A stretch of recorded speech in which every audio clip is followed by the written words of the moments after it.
কি আসছে ইউনে যাবে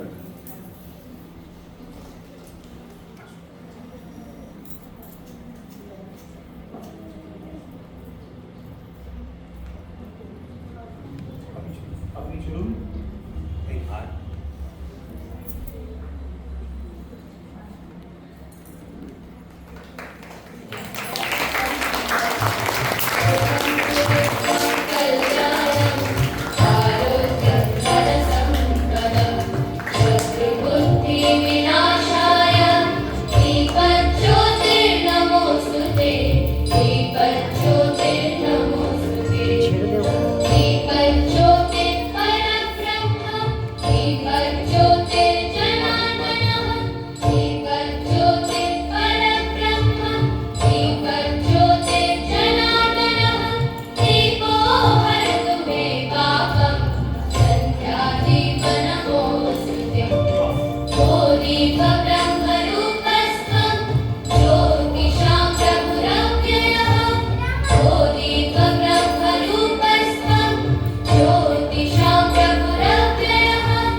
এই সকল মানুষরা সবসময় আমাদের কাছে থাকেন না।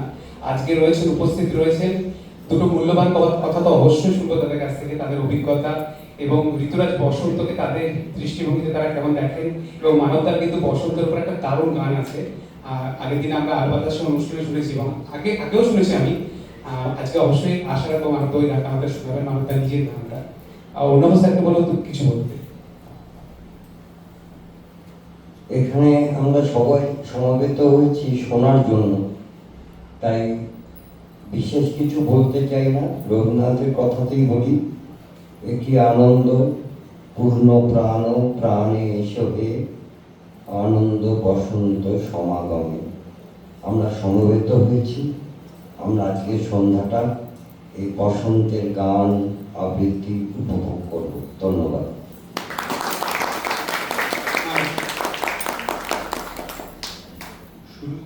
থেকেই তো আমরা আছি আয়নার সামনে। শঙ্কুর এখানে একটা সুবিধা হয়, আমরা সকলেই আমাদের আয়নার সামনে দাঁড়াই।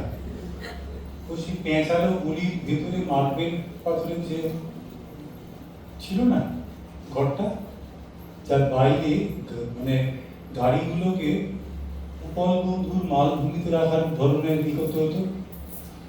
ওখানে আমরা যখন পৌঁছতাম, ওখানেও গিয়ে কিন্তু দাঁড়াতাম আয়নার সামনে। শঙ্কু সত্যি আমাদের আয়নার সামনে দাঁড় করায় প্রতিভা। তুমি তোমার স্বপ্নটাকে বিশ্বাস করো কি? তুমি তোমার স্বপ্নের জন্য প্রাণপাত করো কি? তুমি কি ভাবো যেটা তুমি স্বপ্ন দেখছো করতে পারবে? তুমি তোমার আশপাশের মানুষজনকে ঠিক ঠিক জড়িয়ে ধরতে চাও কি? তুমি তোমার আশপাশের লোকজনকে কি বিশ্বাসটা বাসো?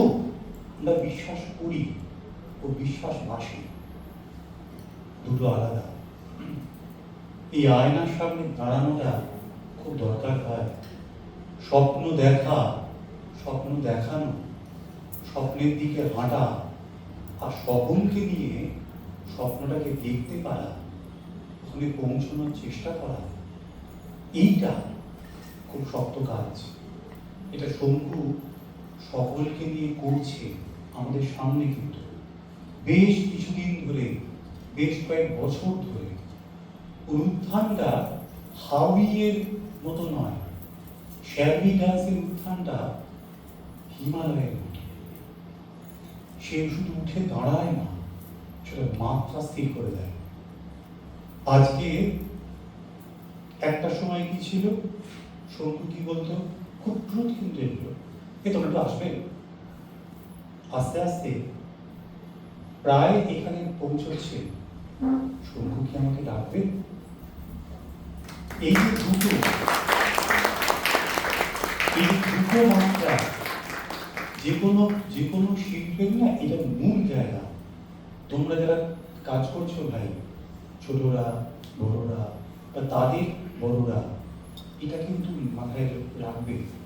এই স্বপ্নটাকে দেখা নয়, তার থেকে একসঙ্গে হাঁটছি কি সত্যি করে এখানে এসে নটরাজের দিকে তাকানোর সঙ্গে সঙ্গে একবার আয়নার দিকে তাকাবে, ঠিক ঠিক আছি তো? ঠিক আছে।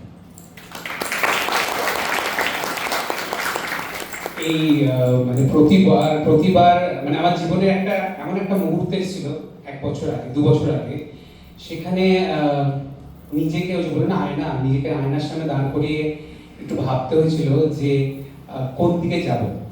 তো অনেক সময় আমাদের সবার এটা মনে হয় যে আমি যে ধরনের মানে সম্পদ, তার মূল্যায়ন বোধহয় সঠিকভাবে কেউ করছে না। এটা যারা শিল্পী তাদের একটা বরাবরের একটা দুঃখ থাকে যে আমার মূল্যায়নটা না ঠিক মতন হলো না। তো এটা এই ব্যাপারটা আমার মধ্যেও ছিল যে এত খাটছি কই সেরকম হচ্ছে না তো।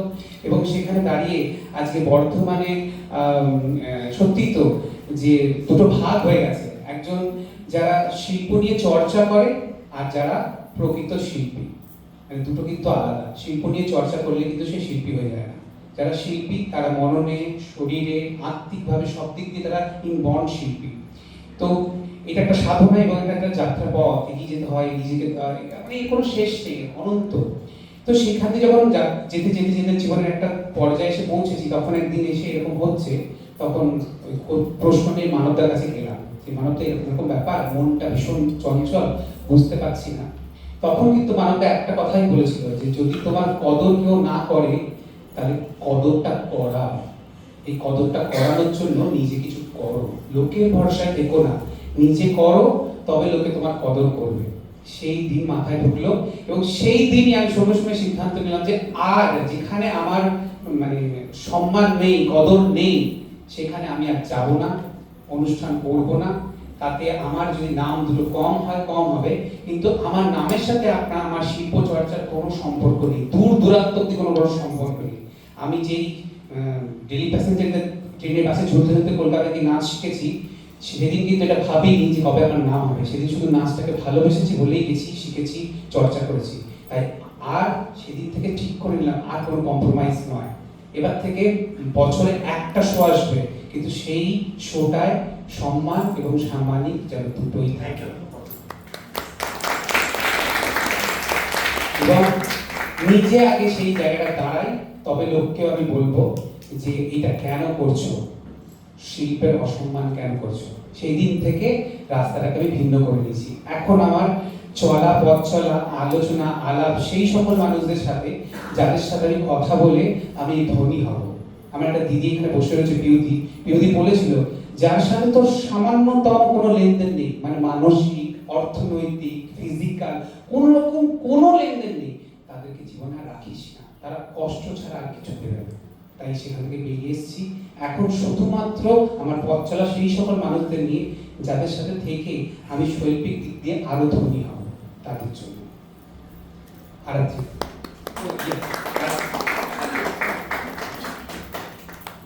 বসন্তকাল এলেই মনে হয় যে শঙ্কুর অনুষ্ঠানটা কখন হবে, এবং অবশ্য করেই সেখানে ডাক পাওয়াটা এখন একটা ব্যাপার হয়ে গেছে।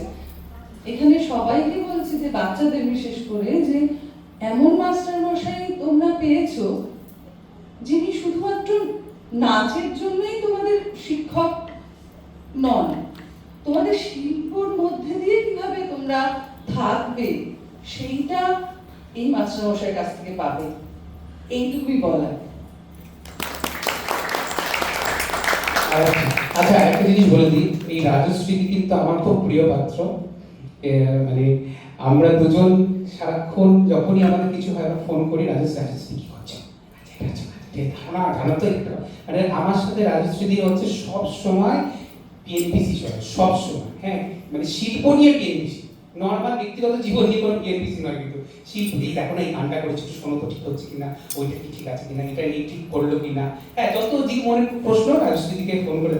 আর যখনই যেখানে যাই, ইভেন আলো বাতাসে গিয়েও রাজশ্রী এই পাশাপাশি চলে এসো, এটা আপনিও দেখেছেন, পাশাপাশি চলে এসো। হ্যাঁ, এই দেখো এই গানটা ঠিক করলো, মাঝখানটা ধরলো ঠিক মতন, হলো না। এই যে আলাপ আলোচনা, এই যে বললাম না, এখন চর্চাটা এরকম লেভেলে চলে গেছে যে আমি যদি ওই 1 ঘন্টা বসে থাকি, সেই মানুষটাকে ঘেঁষেই বসে থাকবো। যে এই মানুষটা, আমার গুরুজি বলেছে, তুই গোলাপের উপরে থাকবে তোমার দাদি গোলাপের গন্ধ বেরোবে, তুই ভাগার থাকলে দাদির পচা গন্ধ বেরোবে। তো আমি গোলাপকেই কাছে টেনে নিই সবসময়, এই কি হচ্ছে এখন, এটা এরকম একটা ব্যাপার। আর এই মানুষটা সবাইকার সাথে যেভাবে হেসে কথা বলে, এরকম ভাবার কোনো কারণ নেই যে মানুষটা কিন্তু সবাইকে খুশি করার জন্য বলে। কোনোদিন যদি কোনো অন্যায় হয়, সেই অন্যায়টা কিন্তু দৃঢ়ভাবে না তাকেও বলে, এরকম ভাবার কোনো কারণ নেই। ওই জন্য আমার রাজশ্রীকে এত ভালো লাগে। আরাধ্য। আসলে পাত্র যদি সাদা না হয়, সেখানে লাল আবির দিলে সেটা লাল, বা নীল আবির দিলে সেটা নীল। এই যে প্রতিটা রঙের রঙগুলো আলাদা আলাদা, সেটা তো বোঝা যায় না।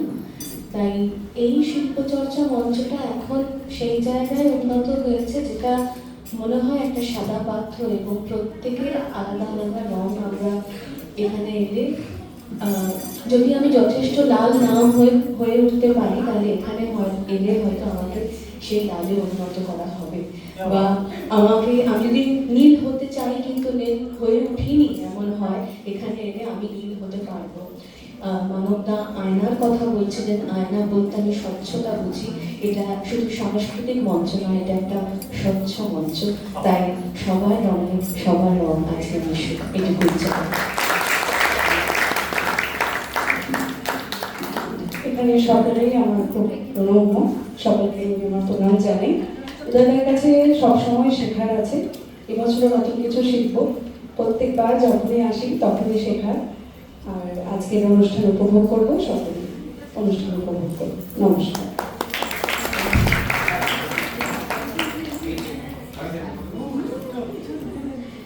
নমস্কার, এখানে সকলেই আমার প্রণম্য। এই বছর আমি প্রথম উদয়দার অনুষ্ঠানে অংশগ্রহণ করতে এসেছি এসরাজ বাজানোর জন্য। এই সুযোগটা আমায় করে দেওয়ার জন্য অনেক ধন্যবাদ। এটাই আমার প্রথম বাজানো হবে, তো আমি জানি না কতটা কি সুন্দর বা ভালোভাবে আমি বাজাতে পারবো, কিন্তু এই সুযোগটা করে দেওয়ার জন্য আমি অনেক ধন্যবাদ জানাই দাদাকে।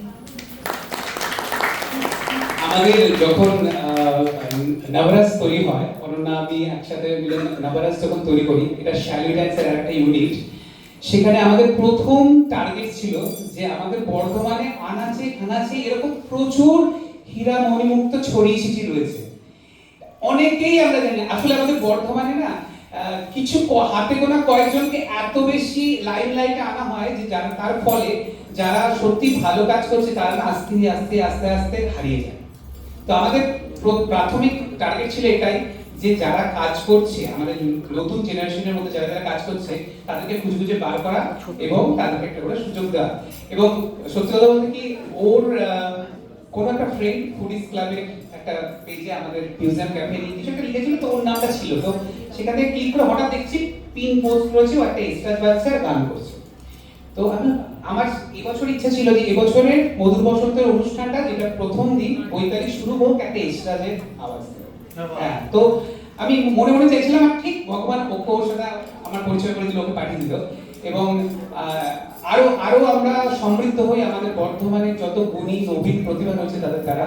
আমরা এবার অনুষ্ঠান শুরু করব। সবাই আসন গ্রহণ করি, আমরা এসকাজ দিয়ে আজকে অনুষ্ঠান শুরু করব।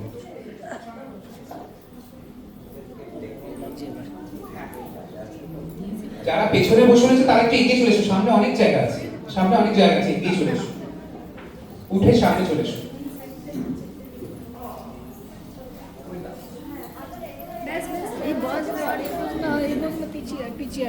ডেঞ্জার জিনিস তো যারা ওখানে রাস্তায় বসে রয়েছে তারা এই চেয়ারে চলে যাও অথবা এই সামনে চলে এসো।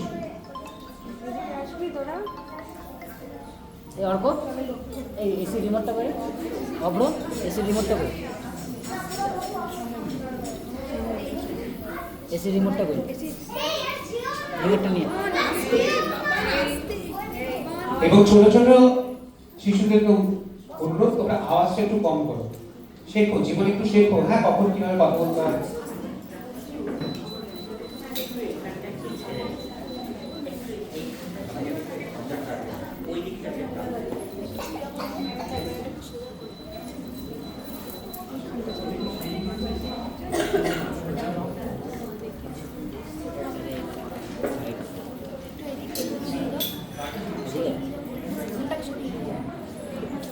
আমাদের এই ছোট্ট সাংস্কৃতিক যে অডিটোরিয়াম, এটা আমাদের সকলে, আমাকে অনেকে, আমরা গত 2 বছর ধরে যে কোনো অনুষ্ঠান করতাম যখন, সেখানে কিন্তু আমরা পরিষ্কারভাবে লিখে দিতাম প্রবেশ আমন্ত্রণ বলে, মানে এটা আমরা প্রতিবার লিখে দিতাম। তার কারণ হচ্ছে যে আমি সবসময় এরকম চাইতাম যে যারা অনুষ্ঠান দেখতে ভালোবাসে তারাই শুধু আসুক।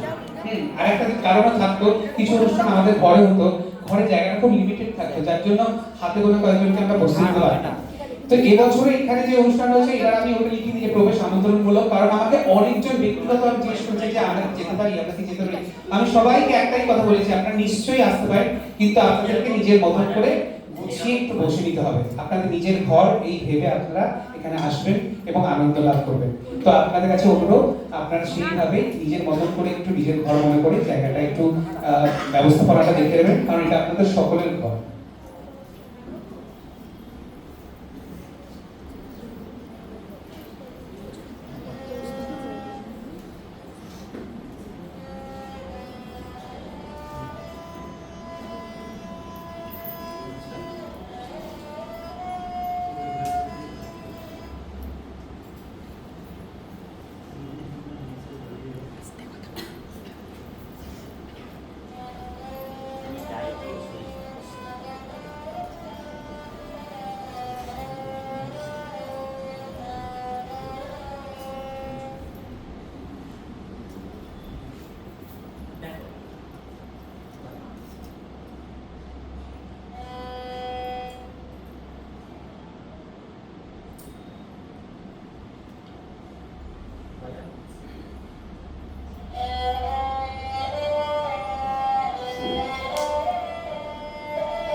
হচ্ছে বড় কিছু না।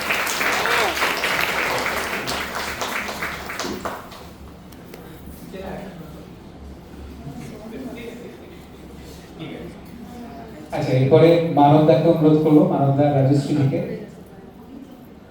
করবে না? আচ্ছা, মানব দেশ। হারমোনি এসেছিল এখানে?